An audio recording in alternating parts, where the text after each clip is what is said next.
Today we're going to be working on our coil baskets. This is an example of a coil basket. It's almost finished. You can see that it's made up of this material. It's called a coiling core and some yarn. We're going to be spiraling the coiling core as we also wrap it in yarn and then stitch it together. And you can see the stitches here to hold the whole thing together. So let's get started. The first thing that you're going to need to do is to take your piece of coiling core and you want to cut the end of it on a diagonal. So it looks like that. Then you're going to take your first piece of yarn. I'm going to use orange. I'm going to thread my needle. You can tie it on if that makes you feel better. And believe it or not, I'm not going to use that end. I'm going to go ahead and drop that down onto the floor or put it next to me. I am going to start with the blank edge or the empty edge of the yarn. I'm going to lay the piece of yarn down on top of my coiling core as if I was extending the coiling core. So this is what it should look like. We do not want it to be in the same way. So this is the same. We don't want that. We want opposing. So it's going to go this way. And I'm going to move my fingers down and hold it here. And I'm going to wrap it 21 times. So that's sort of our goal, is 21 times. So I wrap, and I'm wrapping this around the piece of yarn and the coiling core. 3, 4, 5, 6, 7, 8, 9.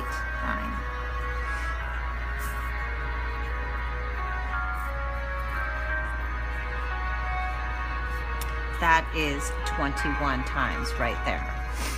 The next thing that I'm going to do is to take my coiling core and I'm going to bend it in half. This is only the piece of coiling core that I've wrapped the 21 times. Once I've done that, I'm going to wrap this piece of yarn around to secure it, and I'm going to do that 4 times. 4 times. So here we go. 1, 2, 3, 4. All right? That should hold everything in place. Now I'm going to start the next section. This is sort of its own little deal here. The next section is all about 7 wraps and 1 stitch. So here we go. 1, 2, 3, 4, 5, 6, 7. Before I move into the stitch, I do want you to take note that the stitches are all lined up over here. They are not willy-nilly. They're one right next to the other, and you want to pull them tight as you're doing this. The tighter your wraps, the tighter your basket's going to be. If you make your wraps really loose, then your basket's going to be flimsy. So I have my wraps. I'm going to take my coiling core and I'm going to continue to bend it like a spiral. All right, so here comes my spiral. The next thing is this 1 stitch over here. So I'm going to grab my piece of yarn, or I have my yarn, my needle end of my yarn, and I'm actually going to come up through the center of my coiling core, pull it tight, and continue wrapping. But I'm only wrapping the unused part of the coiling core. So that's 1, 2, 3, 4, 5, 6, 7. Bend it and stitch.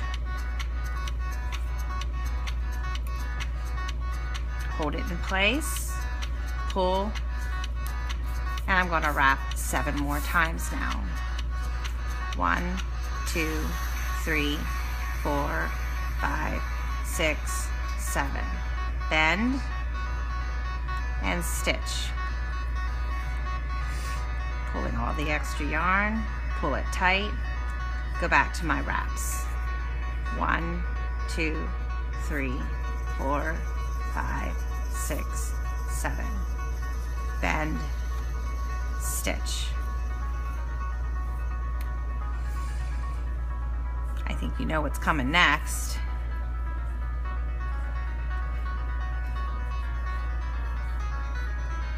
Bend. Now I'm into an interesting point right now. I can either go and make my stitch come up through the center here, or I can move it over here. I think I'm actually going to move it over here. I don't like how it's going to be pooling right here, so I'm going to put it over here. Make sure that lines up. And I'm going to keep on going.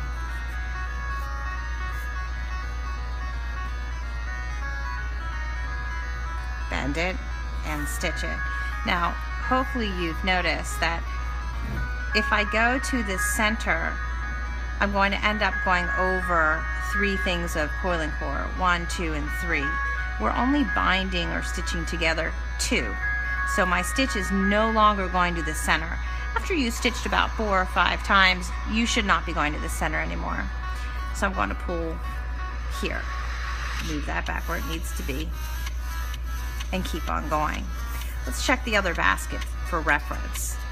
So if you take a look at this basket here, notice that that stitch is not always going to the center.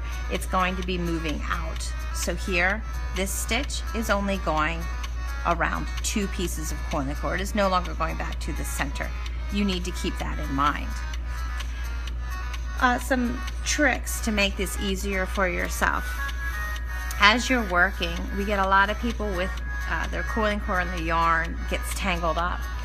If you want to avoid that, here's what I do. I hold my unused coiling cord, so this is what still needs to be wrapped, over here in this hand. My yarn is in my other hand, so I'm holding with my left and I'm wrapping with my right. You can flip this, it doesn't matter, but the point is you don't hold the used part, the part you've already worked on. That should be hanging out in outer space here. That way when I'm wrapping, my yarn and my coiling cord are not getting tangled about halfway down. Pick up my... Now eventually you're going to run out of yarn. And it's important that you know how to change the yarn. So you want to change sort of in the middle if you can, not right at a stitch. So we're going to pretend that I'm out of yarn. Magic, I'm out of yarn. And I have about 2 inches left. I'm going to get my next color.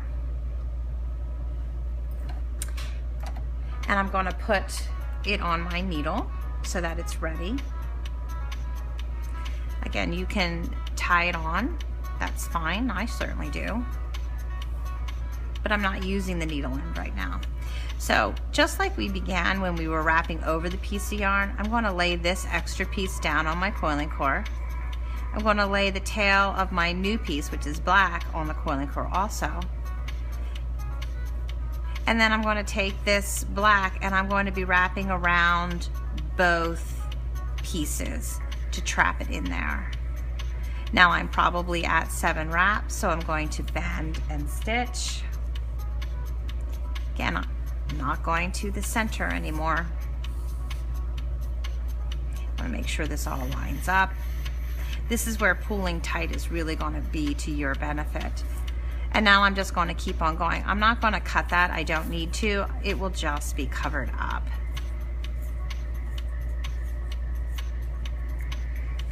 Bend and stitch. Once you get in a rhythm, you're going to find it's really easy. Everybody always says in the very beginning, oh, this is so hard. This is the hardest project we've ever done. Maybe in the beginning, but it's also ends up being one of the favorite subjects or projects that we do in 6th grade.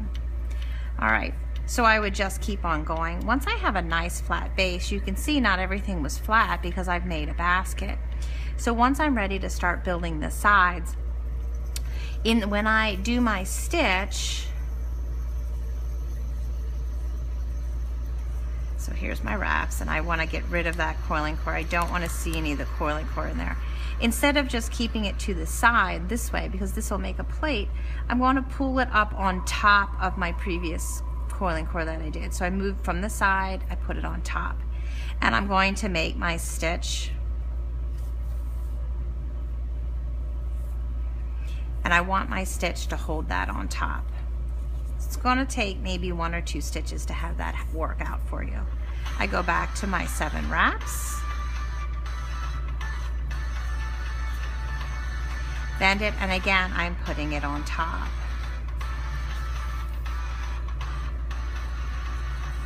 So now my coil is sitting on top of the orange one that's there. So it's going to work out and it's going to start to build the sides.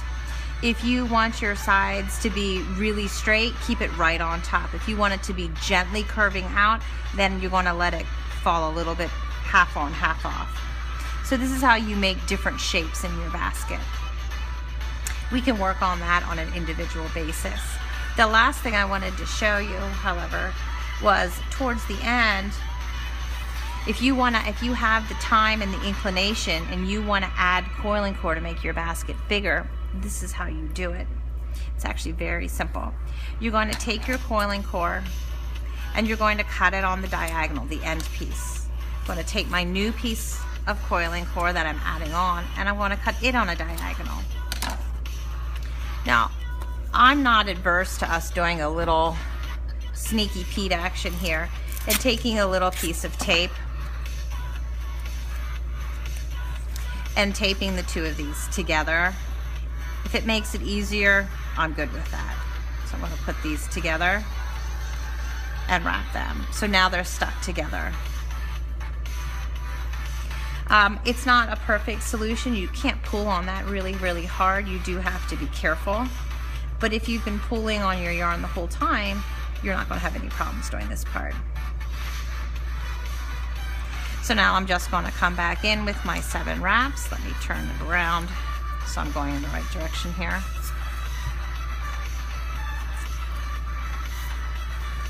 And here we go. 1, 2, 3, 4, 5, 6, 7.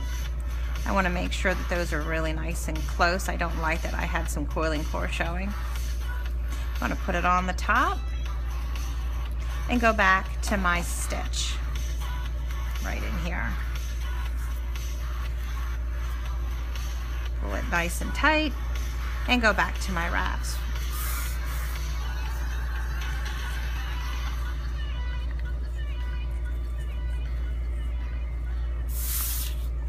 And then stitch. So notice, if I was still going to the center, I'd have these big pieces of yarn going down to the center, and that wouldn't make a very good basket. You wouldn't be able to see anything. So you got to make sure that you're only stitching 2 pieces together. You don't have to make a bigger basket. You could actually make more of a lid and attach them afterwards. You could make this come up like this so that you had a handle on it. There's a lot of different variations that you can do, but the basic basket making never changes. So again, as a review, it is 21 stitches to start with, or 21 wraps to start with 4 stitches to the center, and then it's always 7 wraps and 1 stitch for the whole rest of your basket. Enjoy. Check out the charts that'll be hanging in the front of the room. We have handouts for it, and you can always come back to this video.